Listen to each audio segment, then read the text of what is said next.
Hello everyone. आज हम लोग पढ़ेंगे एक short story the three question written by Leo Tolstoy. ये स्टोरी शुरू होती है एक राजा से।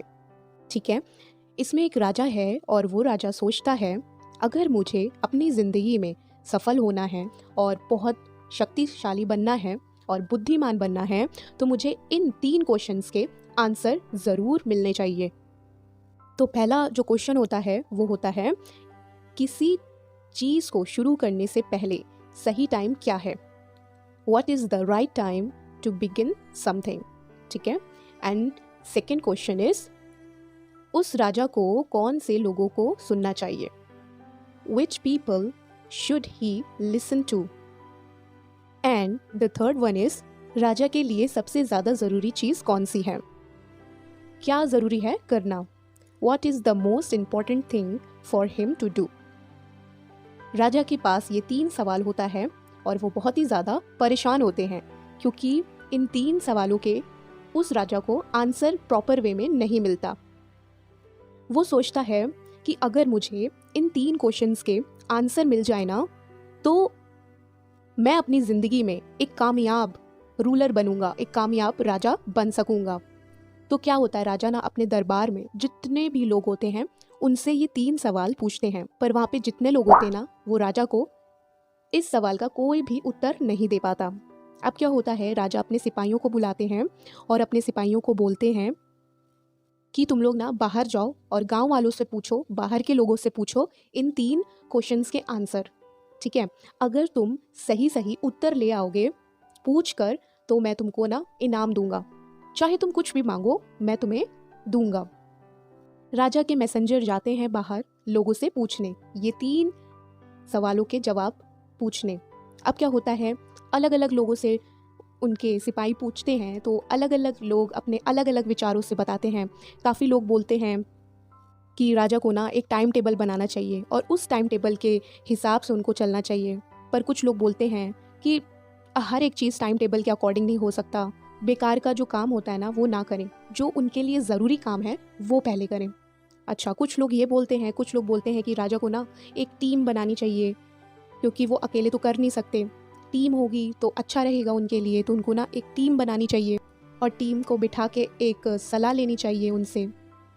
पर कुछ लोग बोलते हैं कभी कभी कि सलाह लेने के लिए भी टाइम नहीं मिलता, तो इससे अच्छा ये है कि जादूगर के पास जाना चाहिए, है ना, या फिर फिलोसोफर के पास जाना चाहिए जो भविष्य बताए, क्योंकि वो बहुत ज़्यादा बुद्धिमान होते हैं, जो फ्यूचर वो देख पाते हैं, भविष्य देख पाते हैं, तो वो शायद से बता सकते हैं। जब इतने ढेर सारे लोग इतना अपना जवाब देते हैं तो कोई भी जवाब सही नहीं होता है, राजा को ना कोई जवाब पसंद ही नहीं आता है। जब बात दूसरे सवाल की आती है कि राजा को कौन से लोगों को सुनना चाहिए, तो कुछ लोग बोलते हैं कि राजा को ना जो एडवाइस देते हैं, जो बहुत ही बुद्धिमान लोग होते हैं, जो बूढ़े हो जाते हैं ना, उनको लाइफ में बहुत ज़्यादा एक्सपीरियंस होता है तो उनकी बात राजा को सुननी चाहिए। पर कुछ लोग बोलते हैं कि संतों की बात सुननी चाहिए, कुछ लोग बोलते हैं पुजारियों की बात सुननी चाहिए क्योंकि वो बहुत ज़्यादा बुद्धिमान होते हैं। पर ये सारे जवाब से भी राजा ना खुश नहीं होते, उनके मनपसंद कोई भी जवाब उनको नहीं मिलता। अब बात आती है तीसरे सवाल के ऊपर। जब लोगों से तीसरा सवाल पूछा जाता है कि राजा के लिए सबसे ज़्यादा ज़रूरी चीज़ कौन सी है, तो काफ़ी लोग बोलते हैं पढ़ाई ज़रूरी है, काफ़ी लोग बोलते हैं कि साइंस की पढ़ाई ज़रूरी है। ठीक है, काफ़ी लोग बोलते हैं कि पॉलिटिकल्स की पढ़ाई बहुत ज़रूरी होती है, काफ़ी लोग बोलते हैं कि रिलीजन की पढ़ाई ज़रूरी होती है, पर इसमें भी कोई भी सही जवाब नहीं दे पाता है। राजा बहुत ज़्यादा परेशान हो जाता है ये सब जानकर और वो बहुत ही ज़्यादा सोच में डूब जाता है। फिर उसको याद आता है कि महल के ना उस पार एक जंगल है, वहाँ पर एक साधु रहता है, एक बाबा रहता है, और वो बाबा ना खाली साधारण लोगों से मिलता है, जो सिंपल लोग होते हैं ना उन्हीं से मिलना पसंद करता है, जो बड़े लोग होते हैं उनसे ज़्यादा वो नहीं मिलता। तो राजा ना सोचता है कि मैं अपने ना सारे सवालों को लेकर उस साधु के पास जाऊँगा, शायद मुझे इसका जवाब मिल सके, क्योंकि वो जो बाबा है ना, साधु है, बहुत ही ज़्यादा बुद्धिमान है। काफ़ी दूर दूर से लोग आते हैं उनसे सलाह लेने के लिए। तो क्या होता है, राजा ना अपना भेष बदल लेता है, एक साधारण से कपड़े पहन लेता है और अपने साथ केवल 2 सिपाहियों को लेकर उस जंगल में जाता है। जब वो राजा जंगल में पहुंच जाता है तो अपने सिपाहियों को उस जंगल में छोड़ देता है और वो आगे की ओर जाता है जहाँ पे साधु उस पेड़ के नीचे बैठता था। जब राजा साधु के पास जाता है, उस बाबा के पास जाता है, तो वो देखता है कि वो ना एक पेड़ है, उसके पास में वो खुदाई कर रहे हैं, वो एक गड्ढा खोद रहे हैं। तो राजा उस बाबा के पास जाता है और पूछता है कि बाबा, मेरे पास ना 3 सवाल हैं, क्या आप इनके मुझे जवाब दे सकते हैं? तो वो बाबा ना अपने गड्ढा खोदने में लगा रहता है और वो उस राजा को इग्नोर कर देता है। अच्छा, बाबा ना गड्ढे खोदने में लगा है और वो हाँफने लगता है बहुत ही ज़ोर से। अब राजा को तरस आ जाता है उस बाबा के ऊपर। तो राजा बोलता है कि आप हटिए, मैं खोद देता हूँ। तो वो साधु ना अपना वो जिससे वो खोदता है ना, वो उसको पकड़ा देता है राजा को और राजा गड्ढा खोदने लगता है। अब 1 घंटा हो जाता है, 2 घंटा हो जाता है, राजा ना खोदता रहता है। अब शाम हो जाती है। राजा फिर उस साधु से पूछता है कि बाबा, मेरे पास ना 3 सवाल हैं, क्या आप इसके जवाब दे सकते हैं? तो वो बाबा फिर इग्नोर कर देता है, वो कुछ नहीं बोलता। तभी क्या होता है, एक इंसान दौड़ के आता है और ना वो बहुत ही ज़्यादा घायल होता है और उसके पेट में बहुत ही ज़्यादा खून निकल रहा होता है। और जब वो दौड़ते दौड़ते राजा के पास आता है तो वो बेहोश हो जाता है। राजा और वो बाबा, वो दोनों उस इंसान को उठाकर जहाँ पे बाबा का घर था ना, वहाँ पे लेके जाते हैं।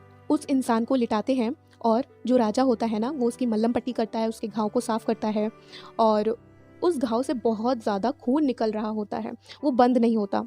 तो वो राजा ना बहुत मेहनत करता है उसके घाव को ठीक करने के लिए। रात हो जाती है। राजा सोचता है कि अब तो बहुत रात हो गई है, तो मैं आज रात यहीं रुक जाता हूँ बाबा के आश्रम में और सुबह होते ही मैं यहाँ से चला जाऊँगा। जब सुबह होती है तो क्या होता है कि वो जो इंसान का घाव था ना, जो बेहोश हो गया था, वो राजा के पैरों में गिरा होता है। उसको होश आ जाता है और राजा के पैर को पकड़े हुए होता है। राजा ये देख के बहुत ज़्यादा शॉक्ड होता है। वो बोलता है कि अरे, तुम मेरे पैर में क्यों बैठे हुए हो और तुम्हारा घाव कैसा है, तुम ठीक हो? तो वो इंसान बोलता है कि मुझे ना माफ़ कर दो आप। तो राजा बोलता है कि क्यों, मैं तो तुम्हें जानता नहीं और तुमने ऐसा कोई काम नहीं किया गलत कि मैं तुम्हें माफ़ी दूँ। वो इंसान बोलता है, आप मुझे नहीं जानते पर मैं आपको जानता हूँ।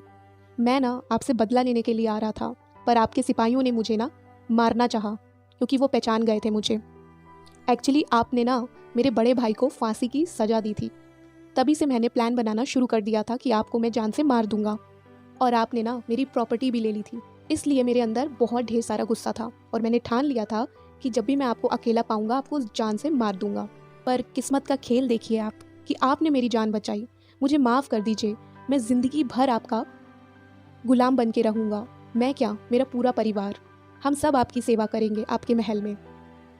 राजा जब ये सुनता है तो वो बहुत ही ज़्यादा खुश होता है और वो बोलता है, ठीक है, तुम्हें अपनी गलती का रियलाइज़ हुआ है, ये बहुत बड़ी बात है।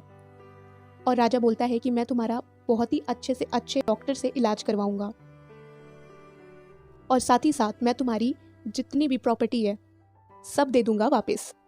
अब क्या होता है कि सुबह तो हो जाती है और वो बाहर जाता है बाबा से पूछने कि बाबा, मैं आपसे आखिरी बार पूछ रहा हूँ कि मेरे 3 सवाल हैं, क्या आप इसके जवाब देना पसंद करेंगे? अगर नहीं देना पसंद करेंगे तो आप बता दीजिए कि आज मैं अपने घर चला जाऊं। तो वो बाबा बोलते हैं कि तुम्हें तुम्हारे तीनों सवालों के जवाब तो मिल गए हैं। तो राजा बोलता है, मिल गए हैं? नहीं तो मतलब कैसे, मैं समझा नहीं। तो बाबा बोलते हैं, कल जब मैं ज़मीन को खोद रहा था ना और मैं थक गया था और तुमने आकर मेरे ऊपर तरस खाकर मेरी मदद करी और जब तुमने मेरी मदद की तो तुम्हारी जान बच गई, है ना? अगर तुम मेरी मदद ना करते तो तुम्हारी भी जान नहीं बचती। तुमने मेरी मदद करी तरस खाकर और तुम्हारी जान बच गई। और देखो, वो जो इंसान आया था, तुमने उसकी मदद करी तो आज उसकी जान बच गई और आज वो तुम्हारा बहुत ही अच्छा दोस्त बन गया। और वो बाबा बोलते हैं, जब तुम मेरे पास आए थे तभी वो टाइम बहुत ही अच्छा था और मैं सबसे सही इंसान था जो मैं तुमसे मिला और तुमने मेरी हेल्प करी, ठीक है, तुमने मेरी मदद करी और इसके बाद तुमने उस जख्मी इंसान की भी मदद करी जिसके खून बह रहा था, बंद नहीं हो रहा था, तुमने उसकी मदद करी। अगर तुम उसका इलाज नहीं करते, उसकी मदद नहीं करते तो आज वो तुम्हारा दुश्मन होता। पर आज वो तुम्हारा बहुत ही अच्छा दोस्त बन गया है। मेरा कहने का मतलब ये है कि जो प्रेजेंट का टाइम होता है ना, जिसमें हम लोग अभी जी रहे हैं, जो प्रेजेंट में टाइम चल रहा है, वो टाइम सबसे अच्छा होता है। हम लोगों को जो ज़िंदगी मिली है ना, वो दूसरों की मदद करने के लिए मिली है, कि हम दूसरों की मदद करें। अब देखो, तुमने मेरी मदद की इसलिए तुम्हारी जान बची, फिर तुमने उस जख्मी इंसान की मदद करी, ठीक है, इसलिए वो दोस्त बन गया तुम्हारा। इसलिए लोगों की मदद करो। जिंदगी की सफलता इसी में है। अगर तुमको अपनी जिंदगी में सफल होना है ना, तो तुम लोगों की मदद करो जैसे तुमने आज करी। इसलिए जिंदगी हमें मिली है कि हम लोगों की मदद करें, है ना, और जिंदगी में सफलता प्राप्त करते जाएं। जब राजा ये बातें सुनता है ना उस साधु की, तो वो बहुत ही ज़्यादा खुश हो जाता है और खुश होकर वो अपने महल वापस आ जाता है। सो यहीं पे हम लोग की शॉर्ट स्टोरी फिनिश होती है। आई होप कि आपको ये शॉर्ट स्टोरी पसंद आई होगी। अगर आपको ये शॉर्ट स्टोरी अच्छी लगी है तो लाइक कीजिएगा, सब्सक्राइब कीजिएगा और शेयर ज़रूर कीजिएगा। Thank you.